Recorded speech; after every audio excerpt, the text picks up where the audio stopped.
Adegan itu sunyi, tetapi di antara cahaya listrik dan batu api, masih ada pertempuran menegangkan yang telah terbagi, banyak orang belum kembali kepada Tuhan.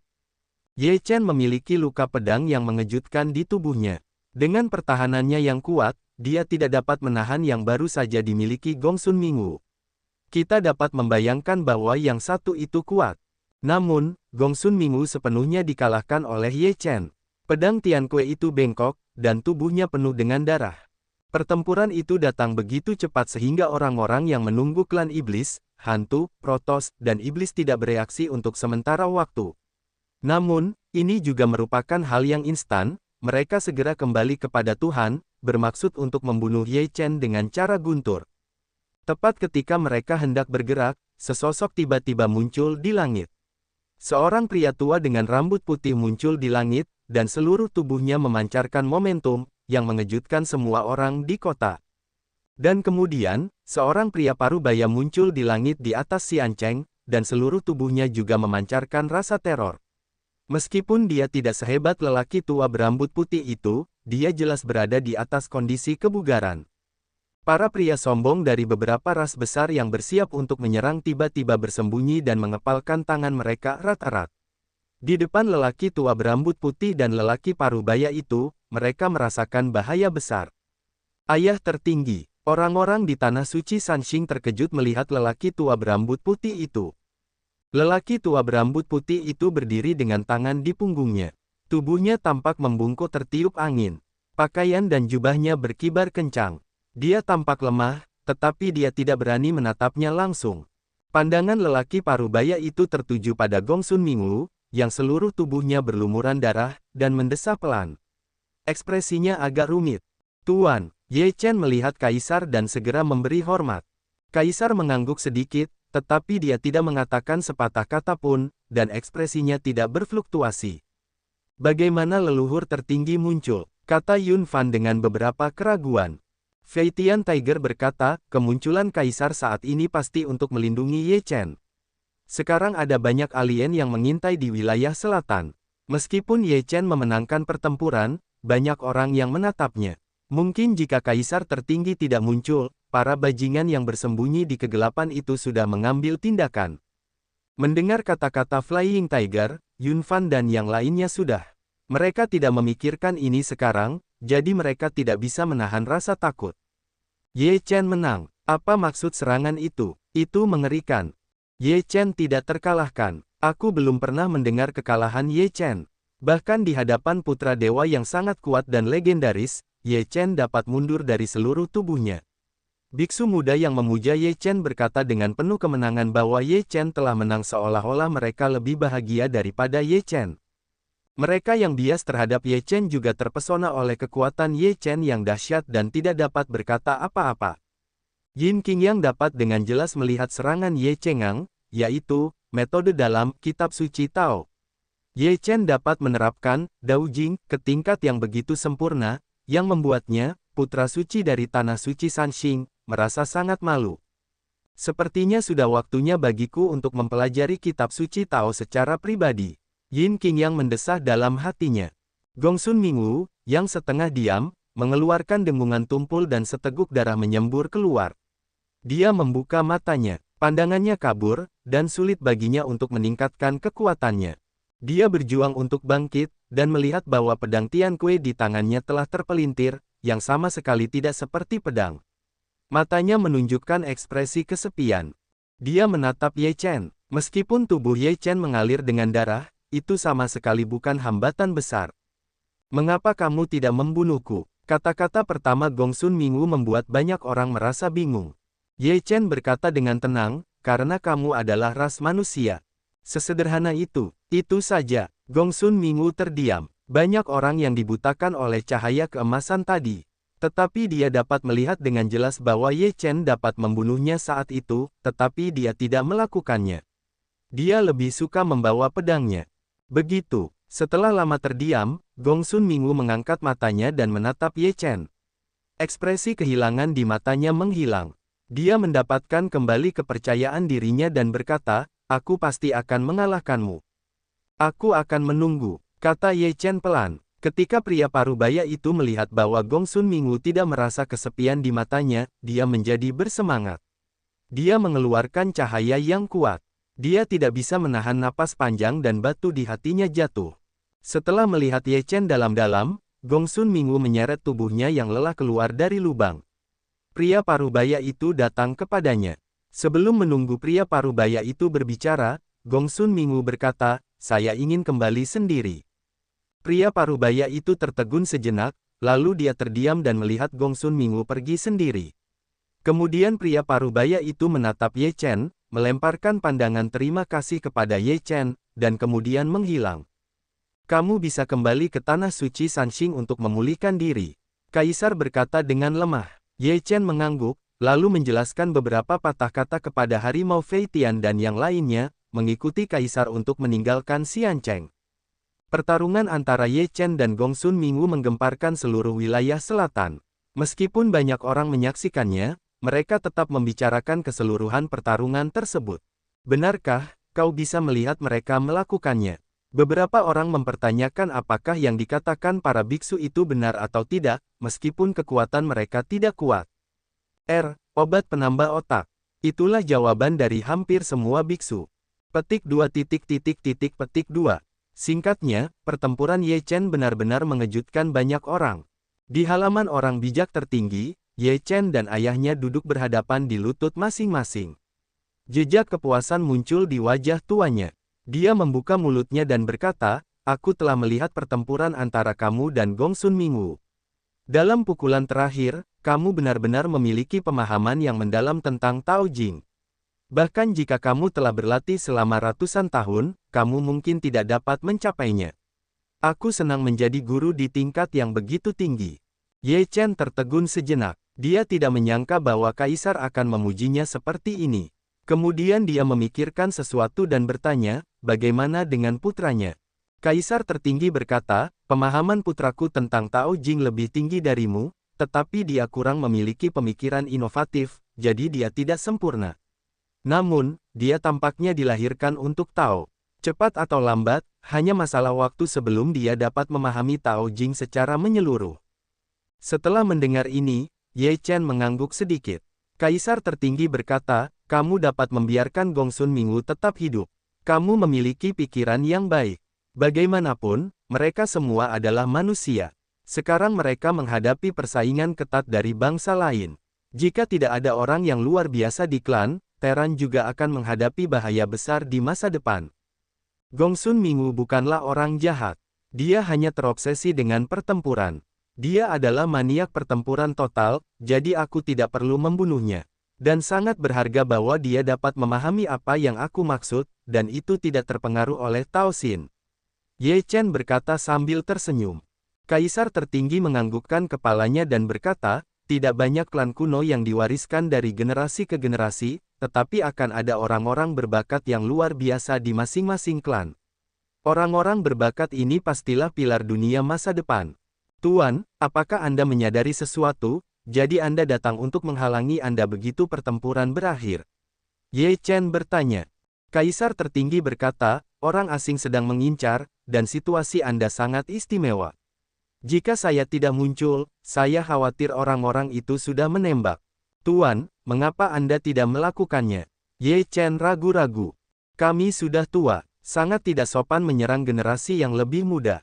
Jika kami memutuskan semuanya, maka Anda akan kehilangan lawan. Bagaimana Anda bisa melatih Anda?" Ayah Kaisar berkata dengan ringan.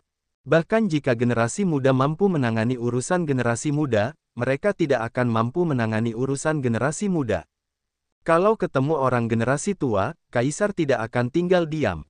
Ras alien itu bisa saja tidak tahu malu dan tidak tahu malu.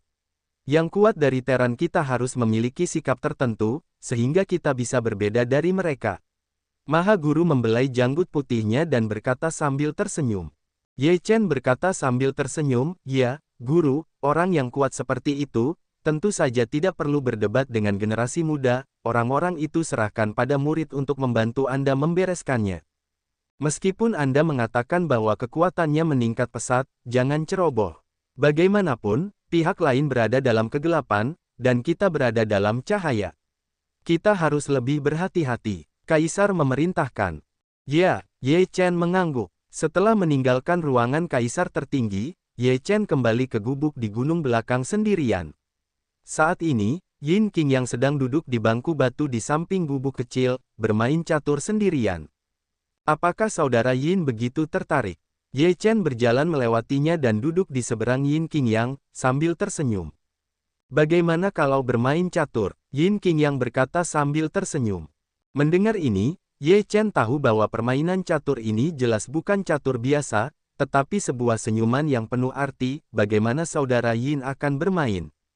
Dengan hukum jalan, kita akan mengambil yang besar berikutnya. Yin Qing yang menatap Ye Chen sambil tersenyum. Mata Ye Chen sedikit cerah, dan kemudian dia berkata sambil tersenyum, seperti yang dikatakan saudara Yin, gunakan hukum jalan sebagai papan catur, dan kemudian mintalah nasihat saudara Yin. Satu sama lain, Yin Qing yang berdiri, tubuhnya mundur dan tangannya yang besar melambai. Dalam sekejap, hukum jalan berubah menjadi cahaya dan saling silang, membentuk papan catur yang besar. Ye Chen juga melambaikan tangan yang besar, jalan yang tak terhitung jumlahnya mengalir masuk, dan menguat di papan catur. Dua orang berdiri di udara, di seluruh jalan berkelok-kelok, momentumnya luar biasa. Apa yang kamu dan Seng Zi lakukan? Pakaian ungu tua tujuh melihat pertempuran seperti itu, mata berkedip dengan cara yang aneh. Tidakkah kau lihat papan catur? Pasti sedang bermain catur, kata si tua enam. Si tua berbaju merah, ini bukan permainan catur biasa. Ini disebut catur. Sebenarnya, ini adalah permainan perbandingan. Bos Ye adalah Bos Ye. Benar-benar berbeda. Yang kedua menatap Ye Chen dengan kekaguman di wajahnya. Beberapa hari yang lalu, perang Sifu begitu mengguncang bumi sehingga menarik perhatian publik. Sekarang kita bersaing dengan putra dewa, Tuan pasti akan menang. Mata emas Longtong penuh dengan rasa hormat. Siapa Bos Ye? Itu manusia dewa. Siapa yang akan menjadi lawannya di masa depan? Mari kita ikuti yang panas dan minum yang pedas. Orang tua berpakaian merah itu tertawa dan berkata, saat ini, diperkirakan papan catur Yin Chen masih berada di kedua ujung papan catur. Diperkirakan tidak ada aturan yang begitu cemerlang antara papan catur muda dan papan catur muda. Saudara Yin, silakan. Ye Chen duduk dan bertanya. Yin Qing yang tidak sopan dan berkata sambil tersenyum, kalau begitu saya akan mulai. Begitu dia menggenggam tangan besar itu, dia menggenggam hukum jalan di tangannya, mengembun menjadi bidak catur putih, lalu jatuh di papan catur, memancarkan cahaya yang menyilaukan, momentum yang kuat. Ye Chen juga meraih jalan sesuka hati, mengembun menjadi bidak catur hitam, dan jatuh di papan catur dengan mengangkat tangannya. Momentumnya stabil dan tidak ada momentum yang kuat. Yin Qing yang tersenyum dan meraihnya lagi. Itu adalah jalan yang mengembun menjadi bidak catur putih di tangannya. Namun, jalan ini berbeda dari yang sebelumnya. Bidak catur putih jatuh di papan catur, dengan semacam momentum yang menindas. Ye Chen tampak tenang, lalu meraih jalan, berubah menjadi bidak catur hitam dan jatuh di papan catur. Bidak Ye Chen tidak sama dengan bidak sebelumnya, tetapi mereka masih tampak lebih tenang. Mereka datang dan pergi, mengambil jalan sebagai papan catur dan jalan sebagai bidak catur. Setiap bidak catur adalah jalan yang berbeda. Bidak catur Yin Qing yang dengan momentum agresif tampaknya ingin mengalahkan Ye Chen, tetapi bidak catur Ye Chen sangat tenang, ringan dan tak berawan, tanpa momentum untuk bertarung. Sepertinya kakak tertua kalah. Momentumnya tidak tepat. Meskipun saya tidak mengerti permainannya, catur putih itu ganas, dan catur hitam tampaknya ditekan. Orang tua berbaju merah itu memiliki beberapa keraguan. Putranya memancarkan napas yang kuat di sekujur tubuhnya, tetapi tuannya ringan dan ringan. Mereka sangat berbeda, kata Long Qing. Pada saat ini, Fei Tian Tiger dan Yun Fan berjalan mendekat untuk melihat pertempuran yang begitu besar. Fei Tian Tiger dan Yun Fan tertegun sejenak, dan kemudian dengan cepat melangkah maju untuk menyaksikan kegembiraan itu. Bagus untukmu. Apa yang mereka lakukan? Mulut Yun Fan menjatuhkan rumput, sepasang cara penampilan yang menganggur. Fei Tianhu meliriknya dan langsung mengerti. Dia berkata, mereka menggunakan jalan sebagai papan catur dan jalan raya sebagai bidak catur. Kelihatannya mereka sedang bermain catur, tetapi sebenarnya mereka sedang bermain daofa. Coba jalannya. Ekspresi Yun Fan menjadi serius. Fei Tianhu mengangguk. Dia melihat bahwa setiap gerakan Yin Qing yang agresif dan cenderung membuat Ye Chen kewalahan. Namun, Ye Chen tenang dan kalem. Menghadapi serangan ganas Yin Qing Yang, dia sama sekali tidak ingin melawan dan mempertahankan sikap tertentu. Fei Tianhu menghela napas dan melihat aula yang terkenal itu. Dia berkata, memang benar tidak ada ruang untuk dua harimau di satu gunung. Yin Qing Yang adalah pemimpin di antara para murid Tanah Suci Sanxing. Dia adalah yang pertama dari generasi muda yang berlatih Hikihua Sanxing. Dia juga satu-satunya yang telah menyelesaikan jilid ketiga kitab suci Tao dan sedang berlatih jilid keempat. Sekarang Ye Chen tidak kalah darinya dalam pencapaian Daojing. Hikihua Sanxing dan Daojing semuanya tertinggal. Selain itu, Ye Chen pernah memenangkan pertarungan dengan Gong Sun minggu sebelumnya, yang menunjukkan pencapaian mendalam Ye Chen di Daojing. Yin Qing Yang, sebagai putra suci, tampaknya telah ditantang. Jadi dia mengambil kesempatan ini untuk bersaing dengan Ye Chen. Hanya saja keduanya telah mengalami hidup dan mati, jadi mereka tidak dapat saling berhadapan dengan gagang pedang. Oleh karena itu, ini adalah cara yang paling tepat. Fei Tianhu memperhatikan setiap gerakan Yin Qing Yang, lalu berkata, Yin Qing Yang terus maju selangkah demi selangkah, tetapi Ye Chen masih tidak bermaksud untuk bertarung. Ini menunjukkan sikap Ye Chen. Dia tidak berniat bersaing dengan Yin Qing Yang untuk apapun. Ketika Yun Fan mendengar ini, dia mengerti dan berkata, ada begitu banyak cara untuk bermain catur. Ini benar-benar merepotkan. Begitu juga Yin Qing Yang. Jika kamu memiliki sesuatu untuk dikatakan, mengapa kamu harus membuat begitu banyak hal? Beberapa hal jelas bagi semua orang, tetapi tidak dapat dikatakan. Setelah kertas terakhir ditusuk, mungkin keadaan akan menjadi lebih buruk. Namun dengan cara ini, semua orang secara diam-diam tahu bahwa, apapun hasilnya, itu tidak akan menghancurkan persahabatan. Kata Flying Tiger. Yun Fan mengerutkan bibirnya dan berkata, saya suka cara yang lebih lugas. Jika Anda memiliki sesuatu untuk dilakukan, duduklah dan katakan dengan baik. Jangan lakukan apapun. Fei Tian Tiger berkata, beberapa hal tidak dapat dikatakan dengan jelas.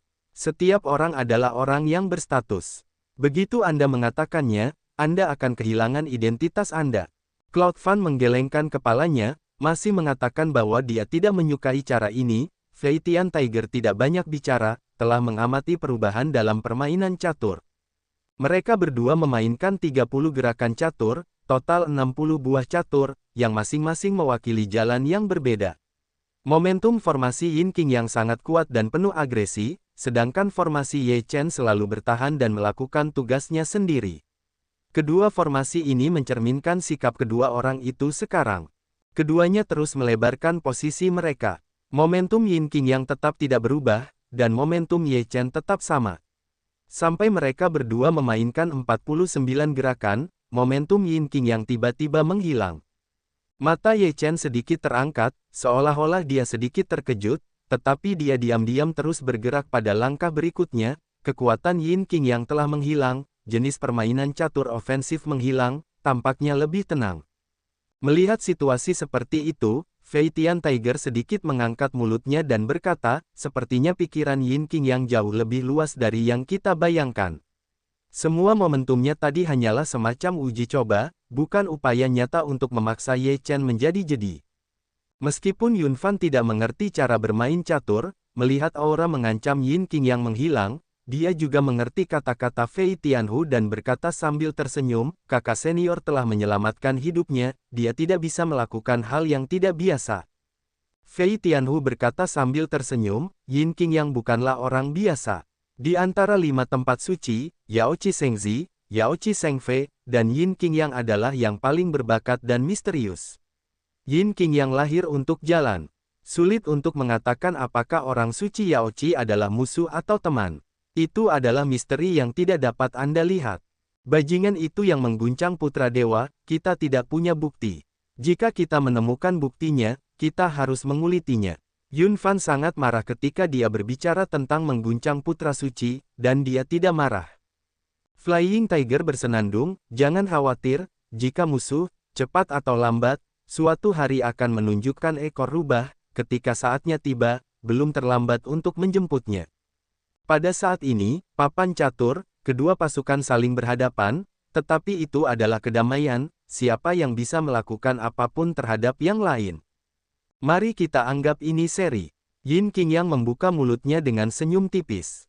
Ye Chen berkata sambil tersenyum, Saudara Yin berkata begitu. Mari kita dengarkan Saudara Yin. Yin Qingyang menatap Ye Chen dalam-dalam. Dengan lambaian tangannya yang besar, papan catur dan bidak-bidak itu semuanya menghilang. Dia berkata dengan tenang, aku akan diam selama beberapa waktu untuk memahami kitab suci Tao lagi. Selama periode waktu ini, Saudara Ye harus lebih memperhatikan beberapa hal di tanah suci Sanxing.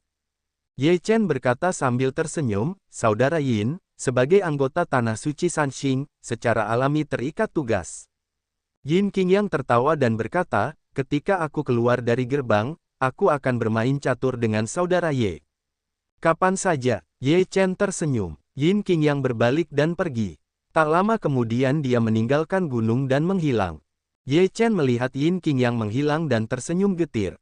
Kemudian dia melihat Fei Tian Tiger dan yang lainnya dan berkata, kalian cukup bebas. Flying Tiger berjalan ke sisi Ye Chen sambil tersenyum, berkata, Yin Qingyang orang ini juga berpikiran baik, sepertinya dia adalah teman yang layak untuk persahabatan yang mendalam. Ye Chen tidak dapat menahan senyumnya. Mengetahui bahwa Fei Tian Tiger melihat sesuatu dari permainan catur, dia berkata, kali ini, ketika dia tertutup, aku tidak tahu seberapa buruk prestasinya di jalan. Ini adalah takdirnya. Dia terlahir luar biasa. Selama dia tidak jatuh lebih dulu, tidak akan ada masalah baginya untuk menjadi abadi di masa depan. Kata Flying Tiger. Ye Chen tersenyum tipis, lalu menatap Fei Tianhu, Seven Little Dolls, dan Longqing bersaudara dengan ekspresi serius di wajahnya dan berkata, bahkan putra suci telah pergi ke pintu yang tertutup. Apakah kalian semua begitu bebas? Apakah kalian memiliki kemampuan hebat? Jika kalian tidak terburu-buru berlatih, kalian dapat dihancurkan oleh orang lain. Melihat Ye Chen begitu serius, pelari tercepat adalah Longqing dan Longtong. Kedua bersaudara itu bersemangat. Mereka mengolesi minyak di telapak kaki mereka. Sambil berlari, mereka berkata, Guru, kami harus berlatih keras, dan kami tidak akan pernah gagal memenuhi harapan Anda terhadap kami. Yun Fan juga berlari lebih cepat dari kelinci. Sambil berlari, dia berkata, kakak seperguruan, aku tidak akan pernah kehilangan muka guru kami. Seven Little Dolls melihat orang-orang ini berlari begitu cepat, mereka juga berlari, hanya menyisakan Fei Tian Tiger. Fei Tian Tiger tidak takut pada Ye Chen. Meskipun mereka telah difoto berkali-kali, mereka masih memiliki sikap seperti babi mati yang tidak takut air mendidih. Ye Chen mendengar Yun Fan berbicara tentang gurunya. Tiba-tiba dia tertegun dan terdiam. Tuan, sudah bertahun-tahun sejak berita tentang lelaki tua itu mereda. Dalam bencana besar 10 tahun yang lalu, Ye Chen juga pergi mencari keberadaan Lian Lao, tetapi tidak ada hasil. Sekarang dia tidak tahu apakah dia masih hidup atau tidak. Ye Chen menarik napas dalam-dalam, mendesah dan berkata pada dirinya sendiri, Tuan, jika Anda masih hidup, di mana Anda sekarang? Saya merindukan Anda. Ye Chen ingat dengan jelas bahwa ketika pertama kali bertemu dengan Lian Lao di Longcheng, dia merasa seperti orang tua pada pandangan pertama. Kemudian, dia menjadikan Lian Lao sebagai gurunya dan mempraktikkan jurus tubuh emas 9 putaran. Ketika keluarga Ye dan keluarga Qian berada dalam pertempuran yang menentukan, jika bukan karena bantuan rahasia Lian Lao, Ye nantian tidak akan mengalahkan Qian Wuling dan menjadi salah satu dari 5 kekuatan baru di Longcheng. Dapat dikatakan bahwa tanpa bantuan dan bimbingan dari tetua, Ye Chen tidak akan mencapai apa yang dia capai saat ini, apalagi prestasinya saat ini. Semua ini memiliki kredit untuk memurnikan yang lama. Sekarang, memurnikan yang lama hidup dan mati tidak tahu, Ye Chen pikir itu adalah ledakan kekhawatiran. Meskipun dunia manusia sangat besar, reputasi Ye Chen sekarang tidak diketahui. Jika Lian Lao masih hidup, dia akan tahu bahwa Ye Chen berada di wilayah selatan. Namun, Ye Chen belum pernah melihat Lian Lao. Kamu tidak perlu khawatir tentang itu. Mungkin tidak ada yang salah dengan memurnikan, kata jiwa tua itu. Ye Chen menggelengkan kepalanya sambil tersenyum masam dan mendesah, saya harap begitu. Jika sesuatu terjadi pada guru, saya juga ingin tahu. Saya tidak tahu apakah hidup atau mati tidak diketahui, dan saya tidak tahu di mana saya berada. Jiwa tua itu tidak mengatakan apa-apa lagi, dan dia tidak memiliki apapun untuk dikatakan tentang hal itu. Jika orang tua itu masih hidup, itu akan baik. Sebenarnya, permainan antara Yin dan Yixing sama seperti bermain dengan harimau. Sekarang Ye Chen memiliki keunggulan yang tajam, dan reputasinya di Tanah Suci Sanxing juga sangat tinggi. Dia memiliki perasaan melampaui Yin Qingyang. Banyak orang di Tanah Suci Sanxing telah membandingkan antara Ye Chen dan Yin Qingyang secara diam-diam. Mana yang lebih kuat? Namun, permainan antara Yin Qingyang dan Ye Chen tidak dilaporkan. Fei Tianhu dan Yun Fan tidak menyebutkannya kepada siapapun. Oleh karena itu, Yin Qingyang tiba-tiba mengumumkan bahwa dia ditutup dan menyerahkan banyak hal kepada Ye Chen. Ini juga membuat banyak orang di Tanah Suci Sanxing merasa bahwa Yin Qingyang telah dipukul dan ditutup. Namun, beberapa orang berpikir bahwa Yin Qingyang memiliki pikiran yang luas. Dalam menghadapi pesaing yang begitu kuat, Yin Qingyang tidak menekannya, tetapi menerimanya dengan pikiran yang paling luas. Ini sangat terpuji. Dengan pengasingan Yin Qingyang, banyak murid di Tanah Suci Sanxing ingin dekat dengan Ye Chen. Oleh karena itu, selama Ye Chen berjalan di sepanjang jalan kuno Tanah Suci Sanxing dan bertemu dengan beberapa murid, banyak murid akan menyambut Ye Chen dengan keramahan yang luar biasa. Mengenai identitas Ye Chen, tampaknya agak canggung. Saya benar-benar tidak tahu bagaimana memanggilnya Shizu. Jika saya memanggilnya Shizu, saya merasa dia terlalu muda, dan senioritasnya akan melampaui Tuan. Namun, tidak pantas untuk memanggil Ye Chen sebagai murid kaisar tertinggi. Ye Chen tidak peduli tentang itu, dan meminta mereka untuk menyebut mereka apa saja. Dalam waktu yang singkat, setengah bulan telah berlalu. Ye Chen jarang meninggalkan Tanah Suci Sanxing, dan hampir selalu berkeliaran di Tanah Suci Sanxing atau berlatih di gubuk. Ketika dia senggang, dia memanggil Long Qing dan Long Tong ke gubuk dan menjelaskan jalannya. Bagi Long Qing dan Long Tong, dua bersaudara itu, Ye Chen sangat serius di permukaan, tetapi di dalam hatinya sangat suka, juga sangat mencintai. Alasan mengapa dia begitu ketat adalah karena dia bertanggung jawab atas kehidupan kedua bersaudara itu di kemudian hari. Di dunia ini, jika tidak ada kekuatan yang kuat, itu hanya dapat menjadi batu loncatan bagi orang lain untuk naik ke puncak, dan tidak ada jalan keluar. Long Qing dan Long Tong sekarang telah mencapai wilayah Yuanying, dan efektivitas tempur mereka pasti berada di level teratas. Dengan kecepatan yang mengerikan itu, mereka pada dasarnya mampu melompati tantangan. Mereka adalah dua bintang yang sedang naik daun, yang pasti akan bersinar di masa depan. Bagaimana kabarmu dengan kitab suci roh kuno yang aku ajarkan padamu? Ye Chen bertanya dengan serius. Long Qing dan Long Tong tidak terkekang di depan Ye Chen, tetapi mereka tidak berani seenaknya. Mereka serius. Guru, secara keseluruhan, semuanya berjalan dengan baik, tetapi saya tidak begitu memahaminya. Kata Long Qing. Ye Chen berkata, di mana Anda tidak mengerti? Long Qing menceritakan apa yang tidak dia pahami. Ye Chen menjelaskannya dengan sabar, lalu meminta Long Qing dan Long Tong untuk berlatih sesuai dengan penjelasannya. Apakah Anda mengerti sekarang? Ye Chen menatap Long Qing dan Long Tong. Dia memiliki kemampuan pemahaman yang kuat dan sangat senang di dalam hatinya. Saya mengerti, Long Qing dan Long Tong berkata dengan satu suara. Ye Chen berkata lagi, sudah sampai tahap berapa formula tubuh emas 9 putaran Anda?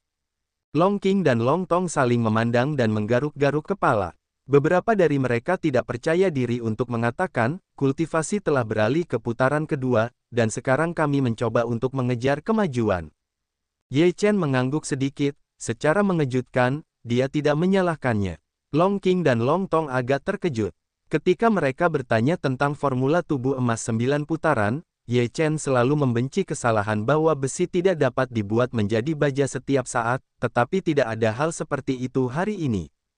Ye Chen berkata, baiklah, kamu pergi berlatih, berlatihlah secepatnya hingga putaran ketiga, tekad tubuh emas 9 putaran, saat putaran ke-9, pertahanan tubuh akan mencapai tingkat yang sangat mengerikan. Sama seperti Tuan, bukan? Mata emas Long Tong penuh dengan harapan. Jika aku tidak mencapai puncak kultivasi ke-9, aku dapat mengatakan bahwa aku belum mencapai puncak pertahananku. Jangan hancurkan tubuh emas. Long Qing dan Long Tong saling memandang dengan cemerlang di mata mereka. Kalau mereka ingin abadi, mereka akan takut pada burung saat bertarung dengan manusia. Ketika Long Qing dan Long Tong hendak meninggalkan gubuk, Fei Tianhu dan Yun Fan bergegas ke gubuk. Begitu mereka memasuki gubuk, mereka berseru, "Kakak senior," baru saja tersenyum. Seseorang ingin menantang pedang Chang Jian. Ye Chen mengerutkan kening dan berkata, "Siapa itu?" "Dugu Jiu Jian." Ketika Yun Fan berbicara tentang nama itu, dia tampak berwibawa. Ye Chen bahkan tidak menoleh, dan berkata, "Di mana mereka sekarang?" "Sepertinya di luar kota peri, Chang Jian telah menghadapi tantangan itu," kata Yun Fan. Ye Chen berkata, "Pergi dan lihatlah." Di luar kota, 100 mil jauhnya dari kota, banyak orang telah berkumpul. Tentu saja, orang-orang ini keluar dari kota untuk melihat kegembiraan itu. Chang Jian, leluhur termuda dari keluarga Chang, telah ditantang. Ini jelas merupakan berita bagus, dan orang yang menantang Chang Jian adalah pemuda yang relatif rendah hati yang membawa 9 pedang. Pemuda itu bernama Dugu Jiu Jian. Sejak Dugu Jiu Jian muncul di hadapan semua orang, 9 pedang di belakang Dugu Jiu Jian telah menjadi fokus keingintahuan banyak orang. Selama ini, tidak seorang pun pernah melihat Dugu Jiu Jian menghunus 9 pedang sekaligus. Pada dasarnya, mereka hanya menghunus 1 pedang. Saat ini, lawan yang mereka hadapi semuanya adalah 1 pedang. Beberapa orang bahkan tidak dapat melihat bagaimana Dugu Jiu Jian membuat pedangnya, dan pedang itu telah membunuh banyak orang. Oleh karena itu, tidak seorang pun tahu apa yang dimiliki Dugu Jiu Jian, dan tidak seorang pun yang mau memprovokasi orang yang rendah hati dan sulit diatur ini. Namun, kali ini, Dugu Jiu Jian pertama kali mengusulkan untuk bersaing dengan Chang Jian. Lebih dari setengah bulan yang lalu, kota abadi telah rusak parah karena pertempuran antara Ye Chen dan Gong Sun Mingwu. Jadi kali ini, Guan Xiang'e maju dan mengusulkan agar pertempuran di masa mendatang tidak boleh dilakukan di kota abadi. Jika Anda ingin bertarung, pergilah keluar kota. Tidak ada yang tidak puas. Oleh karena itu, pertempuran ini tidak dilakukan di kota abadi, tetapi memilih tempat terpencil 100 mil jauhnya dari kota abadi, yang tidak akan menyebabkan kerusakan apapun. Pada saat ini, Chang Jian dan Dugu Jiu Jian sudah berdiri di puncak gunung. Chang Jian memancarkan semacam roh pedang dari tulangnya, yang tidak setajam sebelumnya, tetapi lebih tertutup. Ini membuktikan bahwa persepsi Chang Jian tentang kendo lebih sempurna dan itu juga merupakan tanda kedewasaan Chang Jian. Terkadang, itu hanya kesombongan masa muda daripada kemampuan. Orang yang benar-benar mampu tidak akan dengan mudah menunjukkan diri mereka di luar, tetapi akan tertutup di dalam hati. Hanya dengan cara ini mereka dapat benar-benar memasuki Tao. Chang Jian seperti ini saat ini. Dia tertutup. Dia tidak menunjukkan ketajamannya sebelumnya, tetapi momentumnya tetap tidak berubah. Dia masih merasakan rasa membunuh. Sebaliknya, Dugu Jiu Jian lebih tenang, tanpa kebocoran roh pedang, dan seluruh orang tetap rendah hati seperti biasa. Namun, banyak orang berpikir bahwa Dugu Jiu Jian selalu begitu rendah hati, dan pada dasarnya tidak akan mengambil inisiatif untuk mencari masalah orang lain. Bagaimana dia bisa berpikir untuk melawan Chang Jian hari ini? Di langit, 2 sambaran petir emas. Long Qing dan Long Tong membawa beberapa orang Ye Chen ke tempat pertempuran. Banyak orang melihat Ye Chen muncul dan menunjukkan rasa hormat. Sepertinya sudah datang tepat waktu. Tidak ada pertempuran, kata Flying Tiger. Dikatakan bahwa 9 pedang itu sangat kuat dan misterius. Aku tidak tahu seberapa kuat 9 pedang itu. Tidak ada yang pernah melihatnya menghasilkan semua 9 pedang. Tetapi di antara bakat yang muncul, biji adalah yang paling berbahaya, kata Yun Fan. Setelah Ye Chen muncul, Zhao Tianjian, Xuan Yuan dan Xuan Wu juga berkumpul di sekitarnya. Pedang 9 pedang ini sangat terkendali sehingga hampir tidak dapat dideteksi. Ini adalah kendo sungguhan. Meskipun Chang Jian memiliki tulang pedang bawaan, tampaknya pencapaian pedang itu tidak sebagus Dugu Jiu Jian. Zhao Tianjian mengerutkan kening. Dia juga seorang praktisi kendo. Dia paling peka terhadap kendo. Tentu saja, dia tidak dapat mengatakan ini tanpa dasar. Ye Chen dan Xuan Yuan juga berlatih kendo. Suanyuan bereinkarnasi di Jiandao dan memiliki suara dalam kendo. Pada saat ini, mereka juga setuju dengan Zhao Tianjian dan berkata, tidak pasti bahwa Chang Jian akan memenangkan pertempuran ini. Ye Chen menatap Dugu Jiujian. Ini adalah pertama kalinya dia mengamati Dugu Jiujian dari jarak sedekat itu. Dengan persepsinya tentang kendo, dia juga menyadari kekuatan ilmu pedang Dugu Jiujian. Tidak ada yang bisa mencapai tingkat pengendalian diri ini. 9 pedang Dugu ini telah dikultivasikan hingga ke tingkat jantung pedang. Sungguh mengerikan mencapai tingkat seperti itu di usia seperti ini. Jiwa tua itu tiba-tiba membuka mulutnya dan berseru. Seberapa jauh hati pedang? Ye Chen juga terkejut. Dia sudah tahu bahwa jiwa selalu menjadi kendo yang kuat. Dia memiliki pencapaian besar dalam kendo sebelum dia hidup, jadi dia sangat akrab dengan kendo. Ye Chen juga memiliki pemahaman tertentu tentang kendo di bawah bimbingan Hun Laoping. Dia pernah mendengar Hun Lao berbicara tentang Jianxin. Yang disebut hati pedang, yang merupakan kendo ke dalam hati, telah terkendali sampai batas tertentu. Pada awal berlatih kendo, ki pedang akan dilepaskan tanpa terkendali, yang terlalu dangkal. Dengan perkembangan kendo, kendo secara bertahap menjadi tertutup. Akhirnya, kendo masuk ke dalam hati dan membuat hati kuat dan tak terkalahkan. Selain itu, setelah kendo memasuki hati, pedang keluar dari hati, dan ketika hati digerakkan, itu adalah pedang. Oleh karena itu, bahkan jika tidak ada pedang di tangan, itu dapat menampilkan roh pedang. Namun, hati pedang bukanlah level terakhir dari kendo. Hanya ketika mencapai level tubuh, barulah dapat dianggap sebagai pedang. Pedang dapat digunakan sebagai pedang di bagian tubuh manapun. Sangat sulit untuk mengolah tubuh pedang. Bahkan persepsi pedang Chang tentang kendo di kehidupan lampau tidak mengolah tubuh, tetapi hanya hati. Namun, bagi sebagian orang, mereka terlahir dengan kelebihan, seperti tulang pedang bawaan pedang Chang. Dengan konstitusi ini, lebih mudah memasuki ranah hati pedang daripada praktisi kendo lainnya, dan bahkan ke level tubuh tertinggi. Suanyuan juga sama. Sebagai reinkarnasi dari roh pedang, keahliannya adalah pedang. Dia hanya perlu mengolah terus-menerus, dan kondisi tubuh pedang sudah di depan mata. Bagi orang biasa, mengolah kemauan dan kekuatan pedang adalah jenius. Bahkan lebih luar biasa lagi mengolah kesatuan manusia dan pedang. Namun, sangat sedikit bakat untuk mengolah ke level hati pedang. Dugu Jiujian tidak terlalu tua, jadi waktu kultivasinya tidak lama. Namun, sungguh mengerikan untuk mencapai level hati pedang di usia ini. Chang Jian belum memasuki ranah jantung pedang, tetapi dia adalah tulang pedang bawaan, jadi dia telah menebus banyak hal. Ada sedikit harapan bagi Chang Jian untuk memenangkan pertempuran ini, tetapi itu tidak akan terlalu menyedihkan. Jiwa tua itu memperkirakan. Ye Chen menggelengkan kepalanya dan berkata, meskipun Chang Jian adalah tulang pedang bawaan, ada beberapa keuntungan yang tidak dapat menebus celah itu. Chang Jian mungkin kalah telak dalam pertempuran ini. Ye Chen menghela nafas, dan kemudian berkata, mungkin tidak apa-apa. Menghadapi pendekar pedang yang kuat, dia dapat merangsang semangat juang Chang Jian.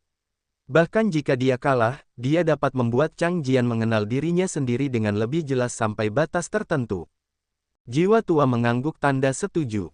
Meskipun Chang Jian telah membuat kemajuan besar dalam beberapa tahun terakhir, ia telah diperoleh dengan keunggulan tulang pedang bawaan. Dalam hal kerja keras, Chang Jian tidaklah cukup. Ye Chen melihat Zhao Tianjian dan Suanyuan. Keduanya sedang berlatih ilmu pedang. Suanyuan, tak perlu dikatakan lagi, adalah senjata abadi. Roh pedang Suanyuan bereinkarnasi. Prestasinya di masa depan pasti tak terbatas. Tidak perlu khawatir tentang mengolah tubuh pedang. Zhao Tianjian tidak memiliki keunggulan apapun. Satu-satunya keunggulan adalah ia memiliki beberapa bakat dalam kendo. Keunggulan lain yang tidak dianggap sebagai keunggulan adalah kegigihannya dalam kendo.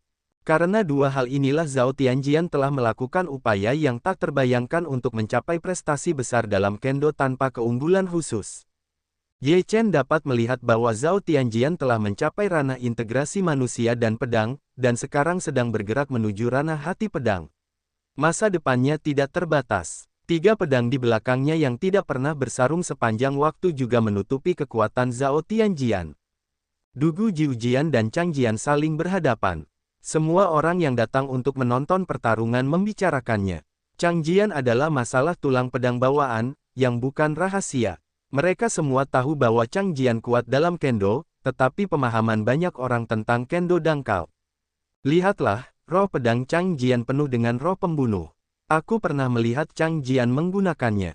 Begitu selesai, itu sangat menakutkan sehingga jelas tidak sebagus Chang dalam hal ilmu pedang, dan bahkan tidak memiliki roh pedang dasar. Apa yang kamu tahu? Kamu sangat pendiam. Apakah kamu mengerti? Semua master sangat dalam dan tidak bisa bocor keluar.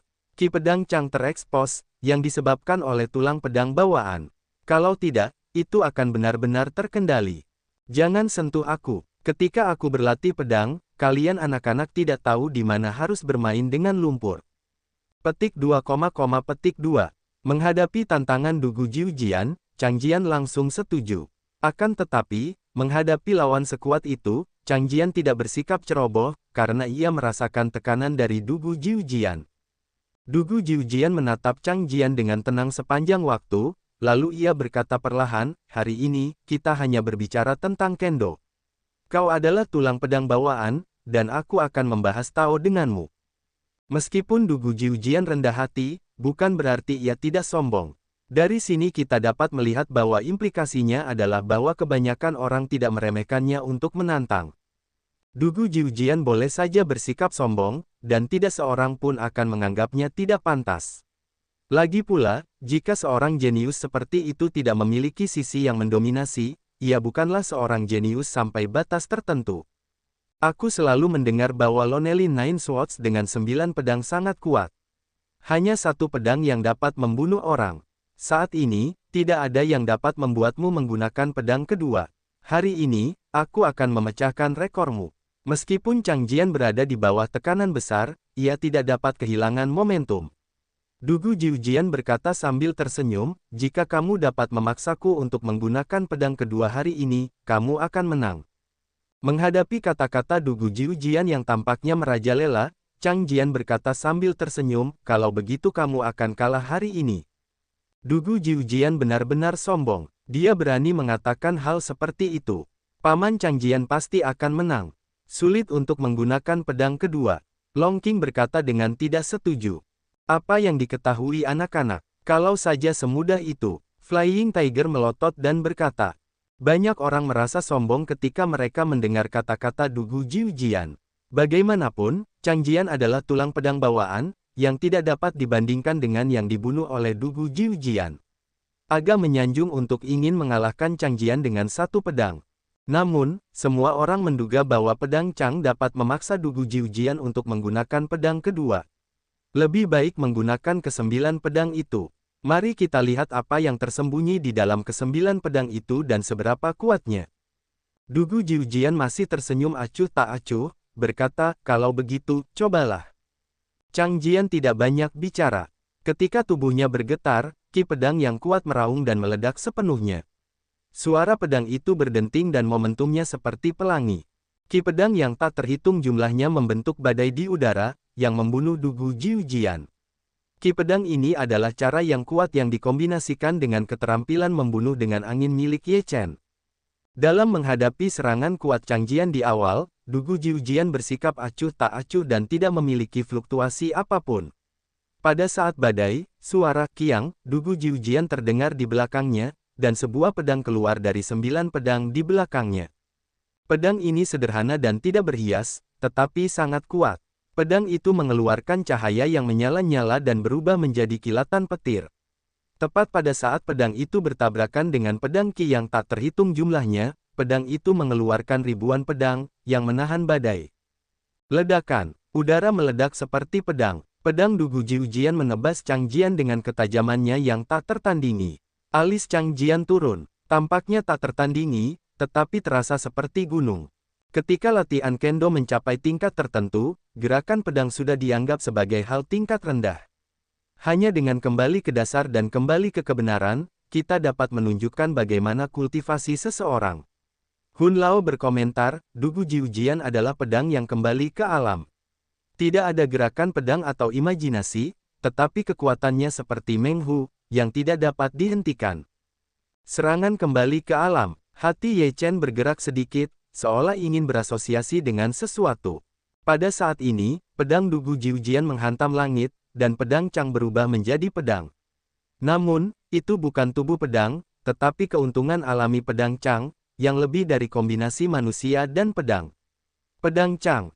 Seperti pedang. Setelah membelahnya, ia bertabrakan dengan pedang Dugu Jiujian. Ledakan. Suara mengerikan datang, dan gelombang besar melonjak di sekitar. Gelombang besar itu bercampur dengan ki pedang yang mengerikan, yang membuat banyak orang mundur dengan cepat dalam keringat dingin. Setelah gelombang besar itu tenang, semua orang dapat melihat bahwa tubuh Chang Jian terbang keluar dan menghantam gunung, yang meruntuhkan setengah gunung. Puff! Pedang Chang memuntahkan seteguk darah.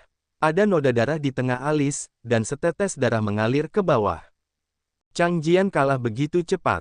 Banyak orang tercengang. Mereka tidak menyangka bahwa Chang Jian dari pedang bawaan akan dikalahkan oleh satu pedang.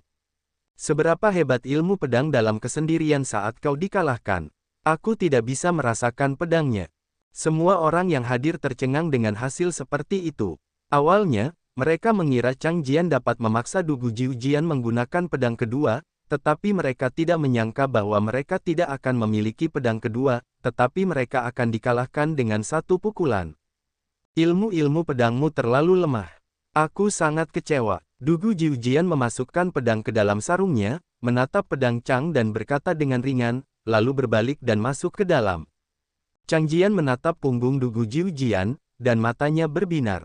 Dia tidak percaya bahwa dia tidak dapat menahan pedang Dugu Jiujian. Harga dirinya sebagai tulang pedang bawaan menghilang pada saat ini. Satu pukulan, kau kalah. Zhao Tianjian dan Xuan Yuan sama-sama mengepalkan tangan mereka. Sebagai pendekar pedang, mereka secara alami sangat peka terhadapnya. Ketika serangan itu terjadi, mereka sudah merasakan teror Dugu Jiujian. Paman Chang Jian, Long Tong dan Long Qing membuka mulut mereka. Saya tidak tahu harus berkata apa. Hasil ini sudah dapat diprediksi oleh Ye Chen, tetapi mereka tidak menyangka. Hasilnya bahkan lebih buruk dari yang mereka kira, dan berakhir lebih cepat. Itu juga sedikit membingungkan untuk sementara waktu. Ye Chen menghampiri Chang Jian. Chang Jian masih tidak percaya. Dia kalah begitu cepat, begitu menyedihkan. Itu hanya pedang. Sungguh sulit diterima bagi seorang pria yang terlahir dengan tulang pedang dan membawa memori kehidupan sebelumnya. Melihat Ye Chen, kepercayaan diri Chang Jian di matanya berubah menjadi kekalahan. Dia tidak bisa menahan rasa frustrasi dan menundukkan kepalanya dalam diam. Bagus untuk kalah. Ye Chen tidak membuka mulutnya untuk menghibur Chang Jian. Ketika Chang Jian mendengar kata-kata Ye Chen, dia mengangkat kepalanya dan menatap Ye Chen dengan ragu. Ye Chen melanjutkan, jika kamu kalah, kamu dapat melihat kemampuanmu sendiri sekarang. Tatapan Chang Jian terhenti sejenak, seolah mengerti atau tidak mengerti. Melihat Ye Chen, dia masih tidak berbicara. Ye Chen berkata dengan tenang, sebagai tulang pedang bawaan, kamu memiliki memori dan kemampuan dari kehidupan sebelumnya. Kamu memiliki keuntungan besar, tetapi pencapaianmu saat ini belum memanfaatkan keuntunganmu sepenuhnya. Alasannya adalah aku tidak perlu mengatakan apa-apa lagi. Jika kau kalah dalam pertempuran ini, itu tidak berarti apa-apa. Hanya bisa dikatakan bahwa itu hanyalah sebuah rintangan dalam hidupmu. Jika kau jatuh dan tidak bisa bangkit, tidak ada seorang pun yang akan kembali untuk membantumu.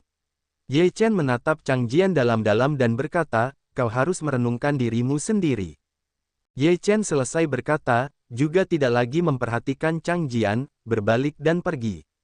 Chang Jian menatap punggung Ye Chen dengan sedikit kelesuan di matanya. Setelah beberapa saat, ada secercah cahaya di matanya. Tampaknya ia telah memahami arti dari kata-kata Ye Chen. Biarkan dia sendiri, tanya harimau terbang. Ye Chen berkata, dia akan mengerti. Jika dia tidak mengerti, hanya bisa dikatakan bahwa jalan kultivasinya akan berhenti di sini. Ye Chen langsung pergi. Harimau Fei Tian dan yang lainnya menggelengkan kepala ketika mereka melihat beberapa Chang Jian yang hilang. Mereka tidak bisa menahan diri untuk tidak menghela nafas dan pergi. Zhao Tianjian, Xuan Yuan, Xuan Wu dan yang lainnya tidak pergi untuk menghibur Chang Jian, karena dengan kata-kata Ye Chen, mereka tidak perlu mengatakan apa-apa. Banyak orang yang menyaksikan keseruan itu pergi dengan penyesalan setelah mereka tenang. Sayang sekali mereka tidak melihat Dugu Jiujian menggunakan pedang kedua. Sayang sekali pedang Chang gagal begitu cepat. Pemandangan yang awalnya ramai berangsur-angsur semakin sunyi, akhirnya hanya tersisa Chang Jian seorang diri yang masih terdiam. Entah berapa lama, Chang Jian mengangkat matanya dan pergi tanpa mengucapkan sepatah kata pun. Sejak perang, Chang Jian tampaknya telah menghilang. Tidak seorang pun tahu kemana dia pergi. Sama seperti api yang menari di langit, ia menghilang di lautan manusia dan berangsur-angsur terlupakan. Namun, Ye Chen dan beberapa orang sangat jelas bahwa setelah mengalami kemunduran yang begitu besar, Chang Jian tidak akan meledak dalam diam, tetapi akan binasa dalam diam. Hanya ada dua cara ini. Mereka semua percaya bahwa Chang Jian memilih jalan pertama. Jalan itu pecah dalam keheningan. Ketika Chang Jian kembali di masa depan, jalan itu pasti akan mengguncang bumi dan mengejutkan semua orang. Ye Chen datang ke Xian Cheng sendirian. Dia berjalan ke sebuah restoran dan meliriknya. Pandangannya tertuju pada Dugu Jiu Jian, yang sedang minum sendirian di sudut. 9 pedang dugu tanpa bertarung itu rendah hati, yang dapat langsung diabaikan di lautan manusia yang luas. Namun, 9 pedang di belakangnya menambah warna pada lautan manusia yang luas, yang membuat orang tidak dapat menahan diri untuk tidak melihat mereka lebih banyak dan diperhatikan. Ye Chen berjalan ke meja anggur Dugu Jiu Jian dengan senyum tipis di wajahnya. Dugu Jiu Jian tahu bahwa seseorang akan datang, tetapi dia tidak mendongak. Sebaliknya, dia masih minum sendiri dan mengabaikan Ye Chen. "Kakak Dugu, bolehkah saya duduk?" Ye Chen bertanya dengan sopan. Dugu Jiu Jian tidak berbicara. Ye Chen tersenyum, diam berarti setuju. Dia duduk berhadapan dengan Dugu Jiu Jian, lalu berkata kepada pelayan di restoran, "Sajikan anggur yang enak dan tambahkan beberapa hidangan lezat." Ye Chen meminta makanan dan anggur, tetapi pelayan di restoran tidak berani menunda. Dia membawa 2 panci anggur dan beberapa daging rebus secepat mungkin. Ye Chen menuangkan 2 gelas anggur, yang satu diserahkan kepada Dugu Jiu Jian, dan yang lainnya dipegang di tangannya. Dia berkata, "Saudara Dugu, terima kasih atas kebaikanmu hari ini. Aku akan memberimu cangkir ini." Dugu Jiu Jian melihat ke arah Ye Chen, tetapi dia tidak meminum anggur Ye Chen. Dia menuangkan segelas anggur dan tidak memperhatikan Ye Chen, jadi dia meminumnya sendiri. Ye Chen tidak keberatan dan menghabiskan semua anggur di tangannya. Kultivasi kendo saudara Dugu mengagumkan. Ye juga telah berlatih kendo, tetapi jauh di belakang saudara Dugu. Ye Chen setelah minum seteguk anggur, tersenyum mengejek diri sendiri. Dugu Jiu Jian menatap Ye Chen sekali lagi, menyesap anggurnya, dan akhirnya berkata, "Ilmu pedangmu lebih lemah dari Chang Jian, yang tidak sepadan dengan tantanganku." Ye Chen berkata sambil tersenyum bodoh, "Aku di sini bukan untuk menantang saudara Dugu. Aku hanya ingin berteman dengan saudara Dugu. Itu saja." Dugu Jiu Jian berkata, "Aku tidak butuh teman. Teman hanyalah belenggu. Teman-temanku adalah 9 pedang di punggungku. Mereka lebih tulus daripada teman." Ye Chen menatap 9 pedang di punggung Dugu Jiu Jian. Sarung dan gagang setiap pedang berbeda, tetapi ukuran dan panjang pedang hampir sama, tetapi pedang tidak keluar dari sarungnya, jadi sulit untuk melihat kualitas pedang. Namun, dilihat dari persepsi Ye Chen tentang berlatih kendo, 9 pedang itu benar-benar luar biasa. Meskipun tidak bersarung, momentumnya sulit disembunyikan. Ye Chen tidak dapat menahan diri untuk berpikir bahwa seorang pria memiliki 9 pedang yang begitu bagus. Dari orang-orang kuno macam apa Dugu Jiu Jian ini berasal? Saudara Dugu mengagumi Ye Mou, pedang hati merah, tetapi dia masih hidup. Jika tidak ada teman atau 2 teman yang minum dan mengobrol, dia akan sedikit membosankan. Ye Chen tersenyum. Dugu Jiu Jian berkata, "Itu idemu. Karena kamu memilih pedang Dao, kamu harus setia pada pedang, jadi pedang akan setia pada orang-orang.